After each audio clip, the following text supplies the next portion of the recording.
सभी बच्चे जो पीजीटी केमिस्ट्री की तैयारी कर रहे हैं उनको अन्य सर का नमस्कार। साथियों, जैसा कि हम लोग चैप्टर देख रहे हैं इस समय, और ये चैप्टर आपके सामने लगा हुआ है केमिकल काइनेटिक्स।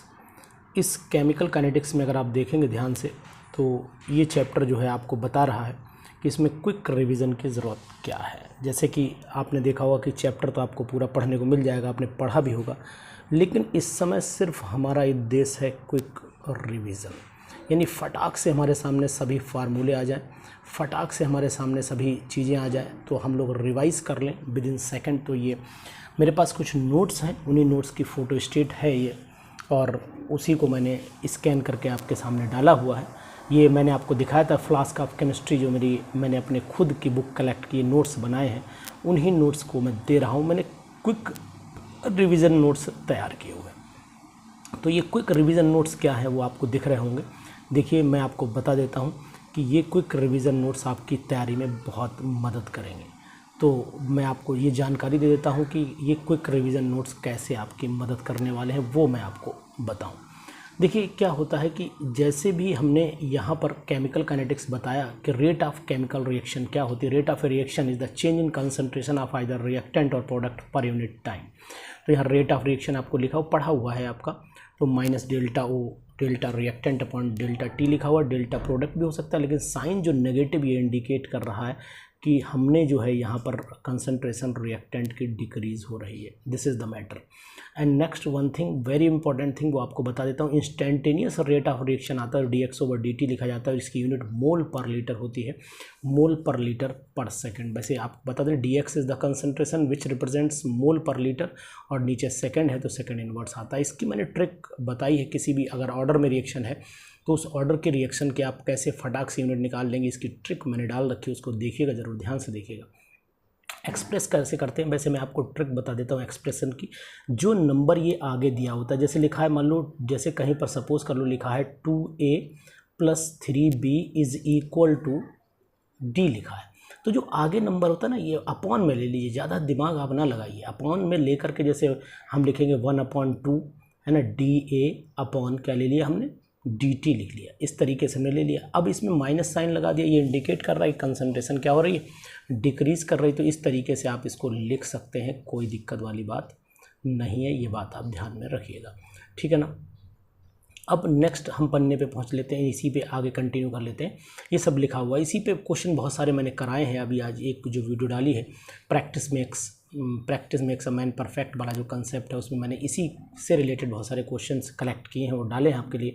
एलिमेंट्री रिएक्शन और कॉम्प्लेक्स रिएक्शंस क्या होती है। The chemical reaction that occur in one step are called, एक स्टेप में कंप्लीट हो जाए, कौन सी रिएक्शन कहलाती है। सिंपली आपको एलिमेंट्री, जो more than one step complete हो, यानी स्लोएस्ट स्टेप हो, फास्ट स्टेप हो, वो सब रिएक्शन क्या कहलाती है, वो कहलाती है कॉम्प्लेक्स रिएक्शंस। और उसमें रेट हमेशा स्लोएस्ट रिएक्शन पे ही डिपेंड करता है।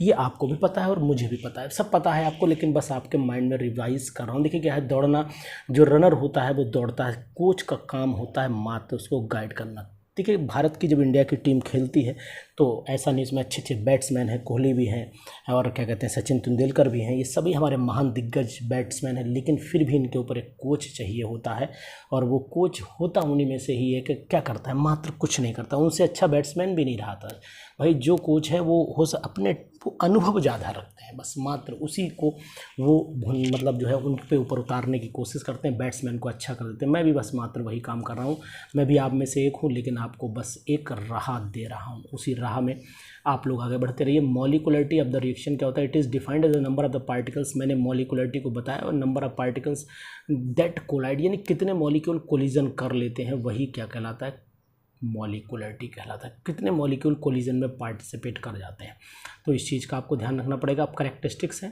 पता है आपको, ये थ्योरेटिकल कंसेप्ट है ना, प्रैक्टिकली कंसेप्ट नहीं है। मॉलिकुलरिटी कभी भी ज़ीरो नहीं हो सकती है, ठीक है, फ्रैक्शन और नेगेटिव नहीं हो सकती है। और ये एक होल नंबर में वैल्यू रहेगी। स्यूडो फर्स्ट ऑर्डर रिएक्शंस क्या होती हैं? स्यूडो फर्स्ट ऑर्डर रिएक्शन कौन सी होती है वो आपको पता होना चाहिए कि देखने में तो ऐसा लगे कि ये फर्स्ट ऑर्डर मतलब सेकंड ऑर्डर है, लेकिन धोखा हो जाए कि ये फर्स्ट ऑर्डर, यानी कि एक चीज़ इसमें एक्सेस में ली जाती है, जैसे एसिड हाइड्रोलिसिस ऑफ एस्टर है, सुक्रोज का हाइड्रोलिसिस है, ये सब स्यूडो फर्स्ट ऑर्डर रिएक्शन में, स्यूडो यूनिमोलिकुलर रिएक्शन बोल सकते हैं, फर्स्ट ऑर्डर में भी जाती हैं, स्यूडो फर्स्ट ऑर्डर में भी कंसीडर करते हैं इनको। ये बात आपको थोड़ी सी ध्यान रखनी है। ऑर्डर ऑफ रिएक्शन पता है, it is defined as the sum of the powers raised to the concentration term in the rate law. तो ये जो आगे नंबर होता है ये हो भी सकता है और नहीं भी हो सकता है, क्योंकि रेट जितने मॉलिक्यूल रिएक्शन में दिखाए गए क्या वो उतने पार्टिसिपेट करते होंगे, ऐसा ज़रूरी नहीं है।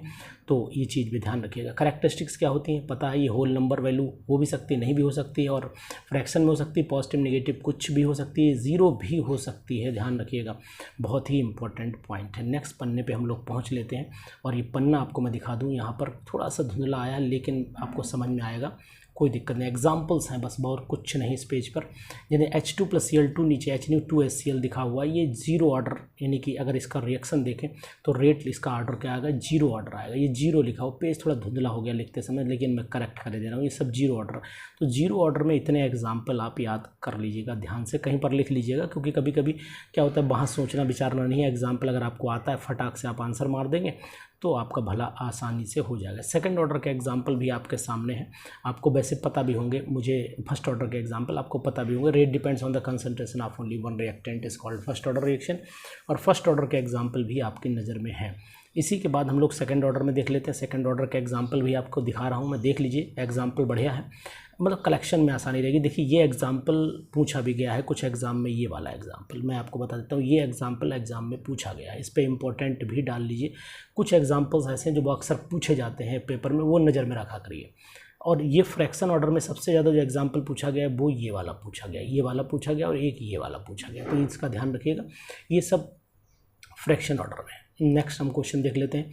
हाफ लाइफ क्या होती है? Half life is defined as the time in which the concentration of reactant becomes half, तो यानी कि T½ इज इक्वल टू क्या होगा, A/2 रह जाना चाहिए कंसंट्रेशन, आधी इनिशियल कंसंट्रेशन की।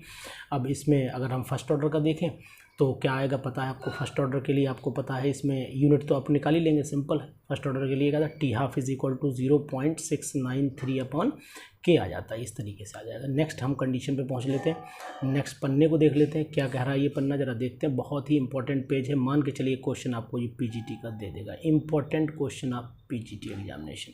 तो आप काइनेटिक्स के इज इक्वल टू x/T हो गया, जबकि हाफ लाइफ जो होती है A/2K, यानी कि ये 2K किसकी है पता है आपको, ध्यान दीजिए, आपको पता होगा, बिल्कुल पता होगा, मैं जानता हूँ ये 2K किसकी है, ये कंसंट्रेशन। यानी आपको ये बता दें फर्स्ट ऑर्डर की काइनेटिक्स होती है, फर्स्ट ऑर्डर की काइनेटिक्स में हमेशा ये ज़रूरत पड़ जाती है कि भाई फर्स्ट ऑर्डर की काइनेटिक्स है, इसमें रेट डिपेंड नहीं करता है, और जबकि हाफ जीरो ऑर्डर की में रेट इनिशियल कंसंट्रेशन पर डिपेंड कर जाता है।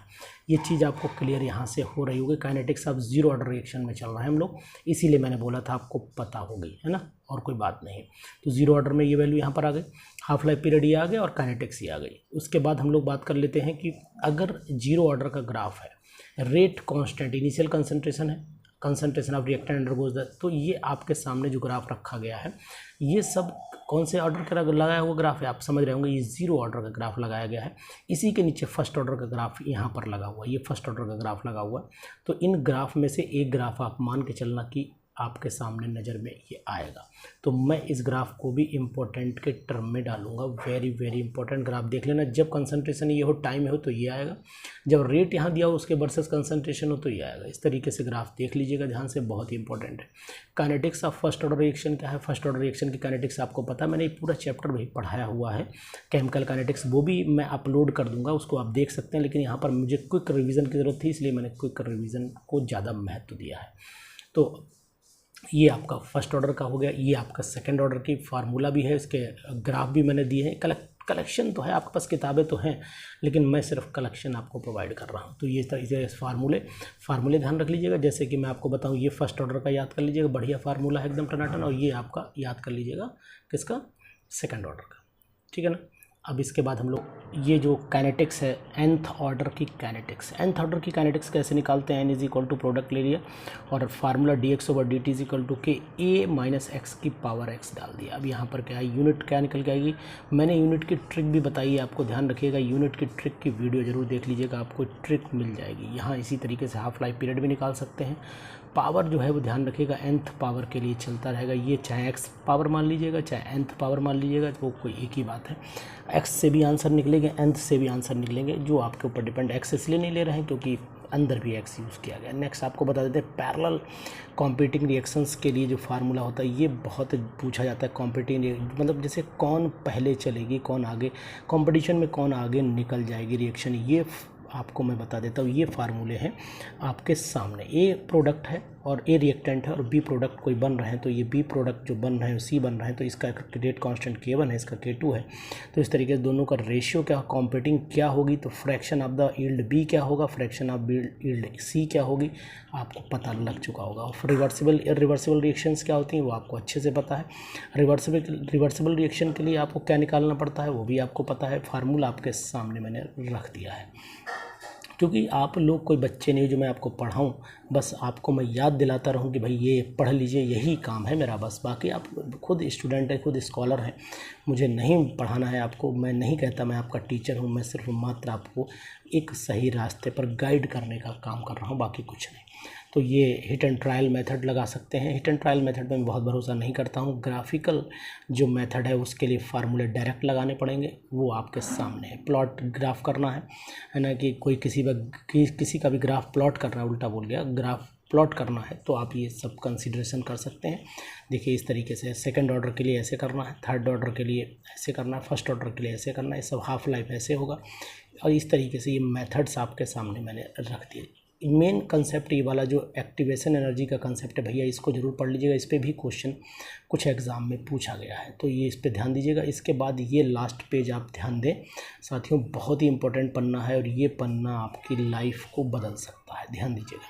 किसी भी भाई threshold energy, activation energy, energy of reactant, energy of product, energy of reaction, ये सब क्या होती हैं और कैसे वेरी करते हैं, ये क्लास 12th की बुक में दिया हुआ है, आप उसे पढ़ सकते हैं। आर्हेनियस की इक्वेशन फेमस वाली ये है और एक ये है, इसी से ही आपने डिराइव की होगी एक इक्वेशन जिसका नाम था क्लेसियस क्लेप्रियन इक्वेशन, उसको भी आपने पढ़ा होगा। वो यहीं से लगभग मिलती जुलती इक्वेशन होती है ना। क्लेसियस क्लेप्रियन और केबल क्लेप्रियन इक्वेशन दोनों लगभग इसी से कुछ मैच करती हैं इक्वेशन। मैं नहीं कह रहा हूँ यही है, लेकिन मैच करती है कहीं ना कहीं।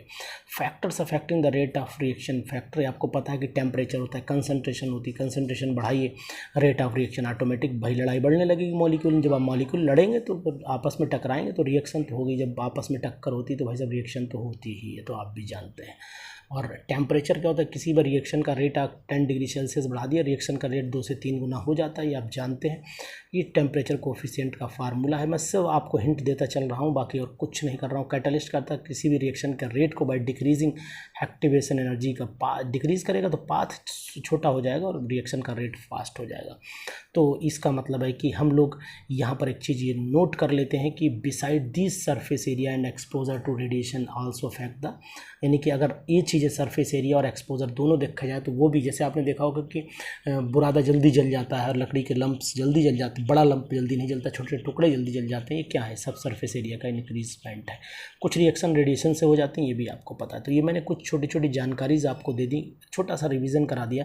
इसी से रिलेटेड अब क्वेश्चंस भी लगे हुए हैं केमिकल काइनेटिक्स के, जिसके मैंने लगभग 60 क्वेश्चन लिए, जिसमें 35 मैंने सॉल्व किए हैं। रिमेनिंग 35 क्वेश्चन आप करिएगा। तो आप इस वीडियो को शेयर ज़रूर कर दीजिएगा और अपने दोस्तों तक पहुंचा दीजिएगा, जिससे कि लोग तैयारी करते रहें और आने वाले एग्ज़ाम के लिए अपना प्रिपेयर रहें। बिल्कुल अलर्ट रहना चाहिए। तो नेक्स्ट वीडियो में फिर मिलेंगे हम आपको नए टॉपिक के साथ। तब तक के लिए thank you, good day, bye bye.